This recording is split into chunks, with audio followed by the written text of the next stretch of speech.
that you're also passionate about. Taking it like derailing you in a way. It's not derailing you, but just taking you in a different direction where you can build on your passion, but in a different way.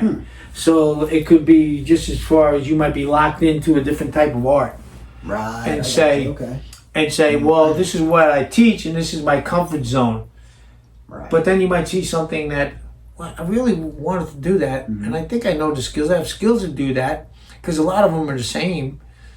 I just have to learn a little bit more about it. So that pushes you in another direction to expand your passion. To learn more, yeah, right. Yeah, it's the same thing. So, for instance, I'm like softball or whatever, right? So my passion, that's good. I know all the skills that are there, but you know what? I think I can do a lot of these same principles to another sport, or maybe more so. Like if you take the same sport and you like say you know a lot about playing the outfield, but not too much about playing the infield, but that sparks your interest, and so you learn about that. So you don't necessarily have to stay locked in. You can become passionate about something else, right? And so for me, I think that this conversation is exactly that. Is that I became passionate about passion, like what it is, what the mindset is. So it branched off to other areas, and so now what we're doing is we found two people, you and I, that are very passionate about what we are engaged in, the love of teaching, the love of art, the love of athletics, right? And so we can focus on that and sort of learn what the mindset is. It's the same mindset, right? It's the same mindset that pushes you up every day, gives you the purpose. And so every day you're there and you're waiting, you're planning, you're setting up your next event. I'm waiting for my next It's easier to get out of bed. Correct. And so that's your purpose. So you're waking up every day and you're not just wandering around waiting for something to happen or somebody to give you some opportunity, but you're creating your own opportunity because you're focused on what you're doing. So how do you separate my reason for being on the earth? I got you, and I think I got you, and I think I've kind of I've probably locked How do you in. separate Locked in. passion? I don't necessarily know if you have to separate that passion or incorporate that into your passion. So, for instance, if you ever notice that kids are always watching your children. So your children are your main concern, but your main concern is to teach them, correct? That's the same passion that you have, that what we just talked about. It's the same thing. We're passionate as a teacher because we love them and we want them to be the best versions of themselves. So they're going to follow you. Right. So whatever their gift is, a lot of times when you're related or just sometimes people just being exposed to other people, they tend to take on your passion, learn it, they look up to you. So your kids are looking at you, and if you don't have passion, you're just kind of like floating around. But if you have some passion, they're going to see you. Go, my dad loves this. He loves this. And especially if you're not pushing it on them, but if they follow you, they want to come to the studio, they want to learn how to paint. I saw your daughter's a great artist too, like you. And so when they do that, you don't have to necessarily separate it. All right, we tend to think that like that's like we're separating, our passion into these little boxes. No, not necessarily. Not necessarily. I think your life, the way you live your life, and the way you live your life with passion, your children are going to follow that, and you're doing them a service. Yeah, sure. So we're not there telling you what passion to have. They're going to make that choice. They're going to have different gifts. But maybe their gift is the same gift you have, or the talent, right? So if you have one of your children that's a good artist, but you have another one that's moving away from that, but has another passion, and you see that, well, I would recommend that you don't say, well, no, learn how to be a painter. I would say, let's figure out who I can get you to help you do what you're doing, whether that's a coach, whether that's some dance instructor, whether that's somebody that's teaching you how to use a computer, whatever it is, they're going to have a passion. And if it's moving away from you, you don't want to lock them into your passion. Some kids are gonna, like Katina, she loves to paint and stuff like that. So she's got that passion, very gifted, like sure. Maybe your son is an athlete, maybe your son wants to do something different. Just like my daughter, she's got her own passion of things that I don't know about. You're a good example of that, being aware of the passion, because obviously coaching and teaching is your thing, and that's not an easy thing to do, is to be able to be open-minded. And that's kind of an interesting thing, because that that leads me to another basic that we talked about, where you're saying, well, you were able to shift gears, you're able to move, and it's not an easy thing to do. Because the reason why it's not easy to do is because it's uncomfortable. We tend to be comfortable in what we know. Yeah. And the unknown becomes a little different. So when somebody wants to try something different, we're like a little bit, whoa. So we could either look at it one or two ways. We could look at that as like, hey, it's good to be uncomfortable because now I'm going to change and grow. And so in helping my child find their passion, I'm going to learn something too, and I'm going to be able to assist them, right? And so whatever that means, you're going to learn the basic about that. Like you taught me a lot about hockey because I don't know hockey, right. so I don't know anything. Or even about art. Like when I talk to you about the type of art you do and why you do it. Yeah. And I think what that allows you to do as a teacher is to feel what your kid might be going through as they're moving through something, as they're trying to be an artist. Like my daughter probably would do well with you because she has a propensity for art that she does on her own that I have no idea where it comes from. Yeah. Because I didn't teach her it and I can't teach her it. I can teach you how to dribble, shoot, and softball, but I can't teach you, anything about art other than, man, that's good. So when we talk about passion and like when you first recognize an interest, right? Because I guess passion starts with an interest. You explore that interest and you really get into it. Like at what point does that interest turn into passion, do you think? Like, when you learn that you really love it. Yeah. And then I think it turns to passion like when you have an interest, and the interest is because usually sparks from the heart. Am I right by saying that? Yes. Yeah, because I think the interest has to happen. It's just like meeting a friend. You have interest in them because something about them is attractive to you. You like them. They got a good personality, things like that, right? And there's something about them that they're kind, or what you want to learn more about them and make that person your friend.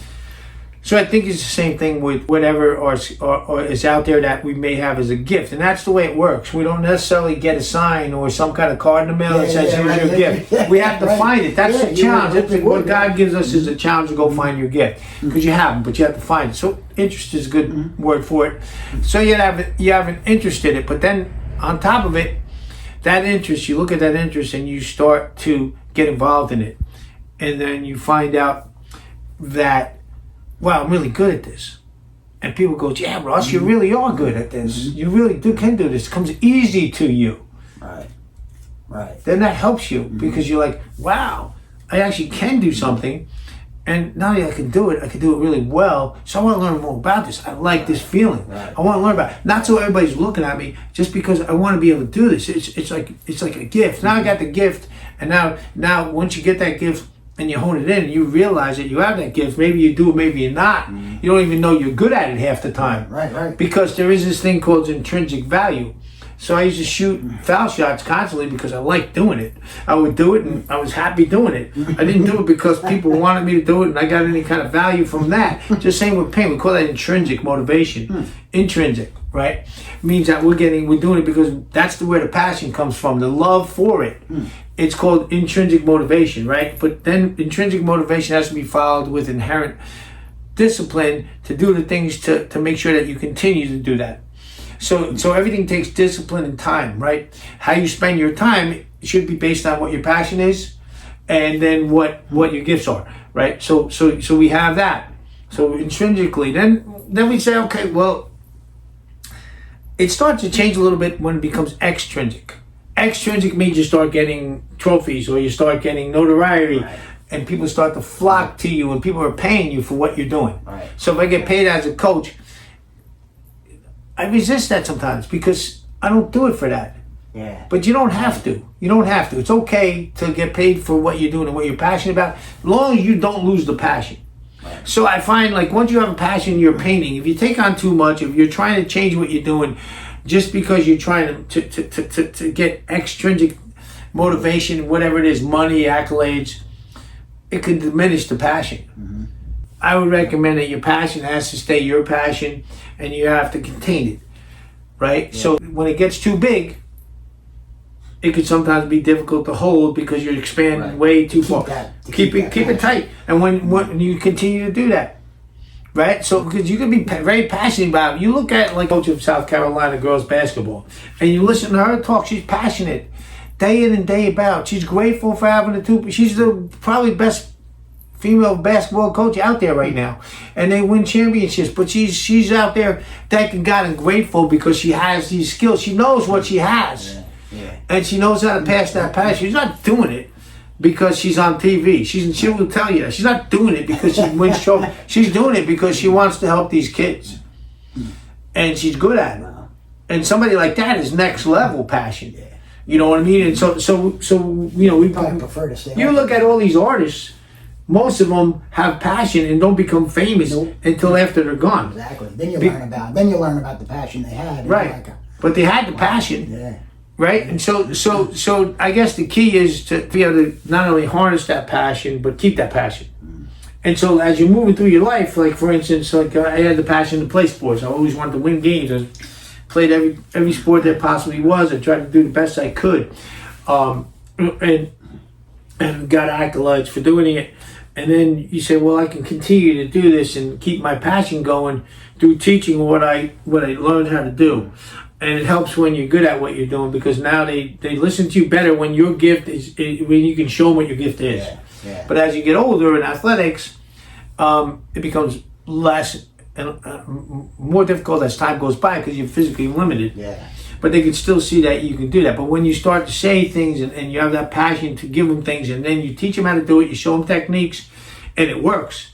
To watch them light up because they have the passion, that's what keeps your passion going. Now, I'm 65 years old right now. I still have the passion. I'm not running up and down the court, you know, dunking the ball and all that other kind of stuff. But I can still show you how to shoot. I still know the basics of the game, and I can teach you to teach a young person how to do it, or an older person for that matter, and they'll have success, and then they'll say, "Wow!" And when you spark that passion in them for something that they wanted to do, and maybe didn't think they could do, they never forget you for it. Right. And like, you know, I remember growing up, I always had a knack for finding friends that could do things, like I said, that I can't do. So my best friend going to high school, even though I played football, baseball, and everything else, I hung out with a guy who was in the band, right? Tom Linehan. So Tommy was a funny guy. He used to play the trumpet. Was he on your team too? Or No, he didn't play. He just was in the band. He used to be out there playing the trumpet while I'm playing. Yeah.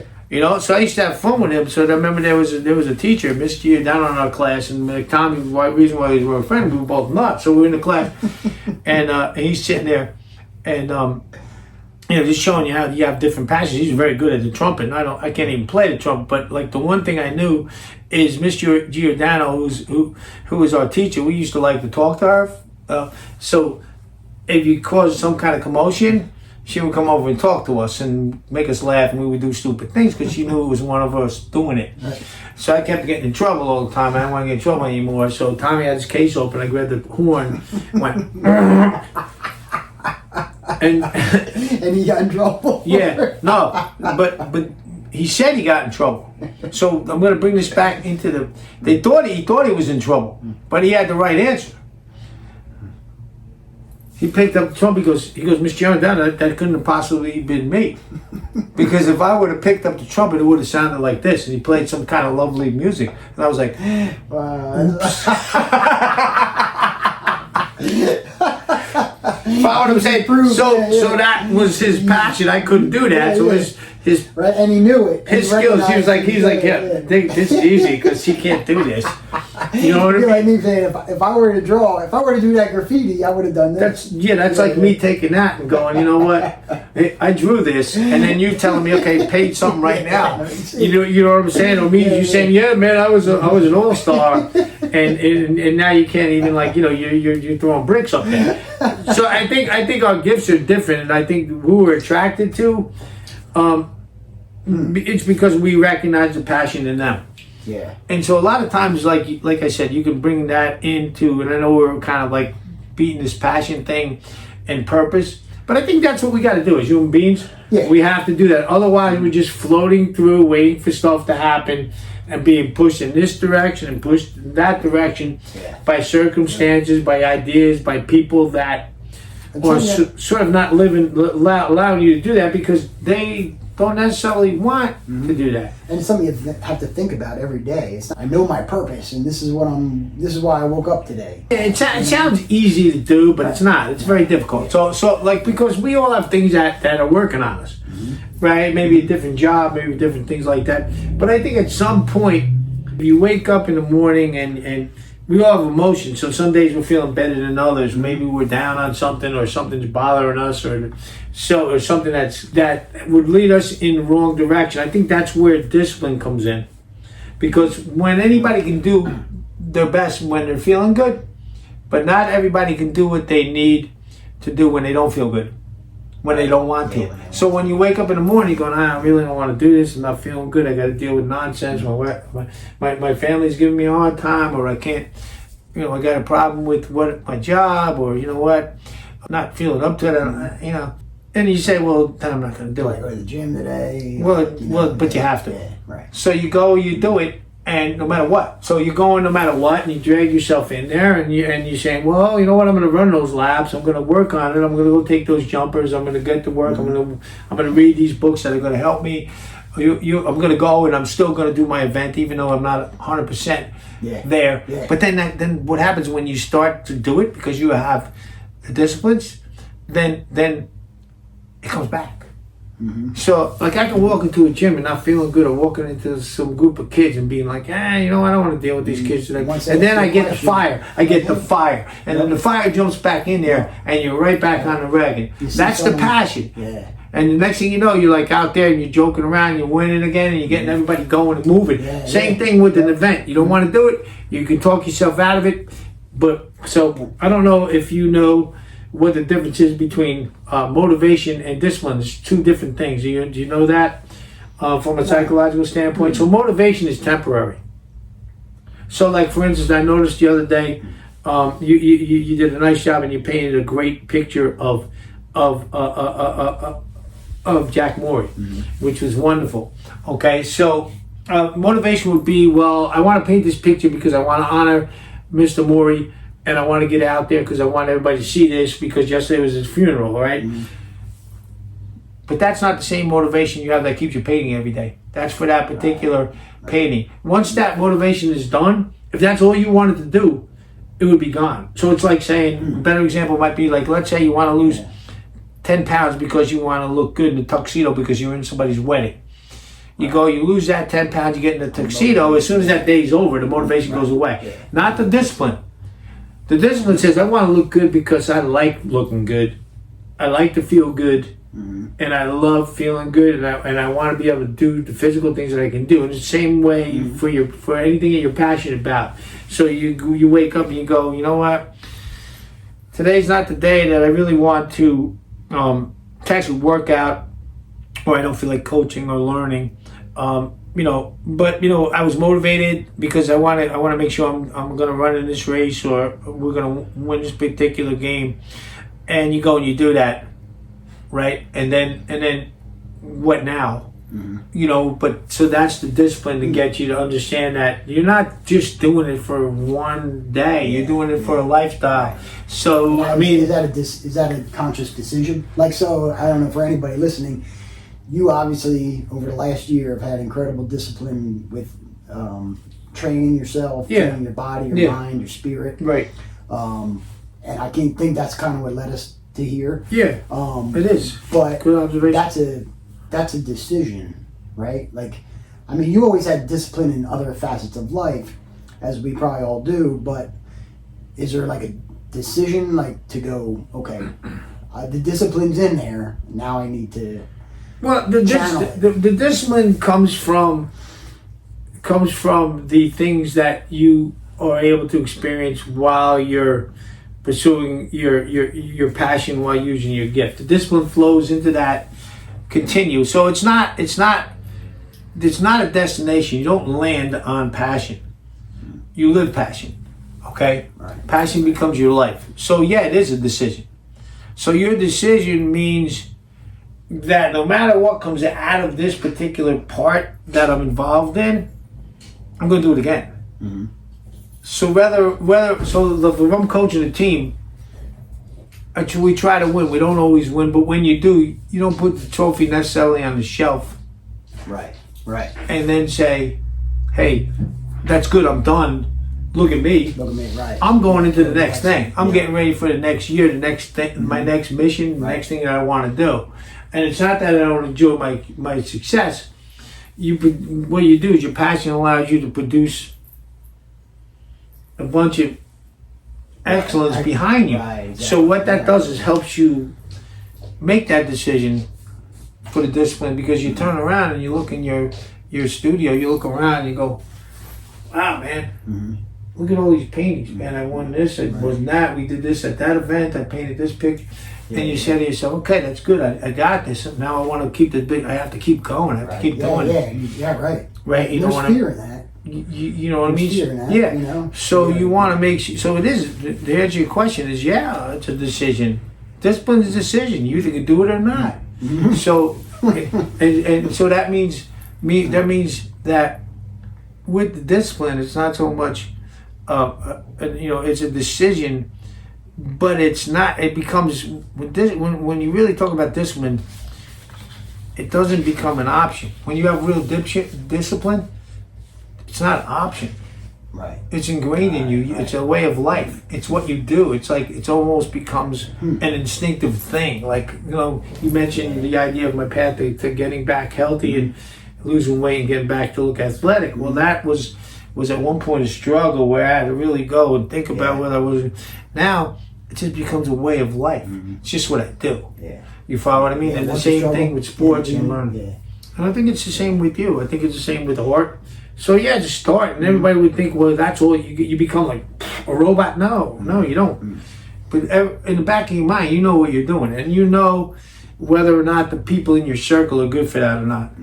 Yeah. And that would be another topic for another day. But I think that's a concept too, where we have to have the people around us that promote what we want to do, and are not detracting from what we're doing, and they don't have to be fully on board, but they can't be in the way. Right. Because if you're in the way, they're on the out.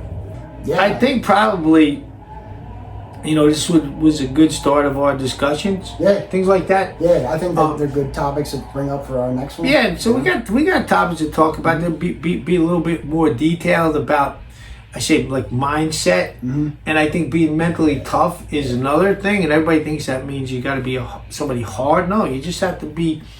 I think some of the next topics we'll talk about will be like that mental toughness, that resilience. Yeah. Right, and then how to plan for what you're doing. How to plan. Yeah. You have to make a plan for what you're doing on a daily basis, and so you have to have goals. I think. So we can get into that more because I have a lot of ideas about that, Russ, in terms of like goals and things like that. So we can do that next time. Cool. Talk about like the planning part of it, the mental conditioning. And so your mental conditioning is a lot like exercise. Yeah. I'm excited to get into the psychology of it. That's it's fun. So it's my best thing. So it's all about like you got to become mentally unstoppable. When people think they finally got you, or when people say, well, he's not going to come back from this. That's where your mental toughness comes back. Yeah. And I think that's one of our hallmarks. Yeah. Because we both faced a lot of adversity. Oh yeah, that's awesome, man.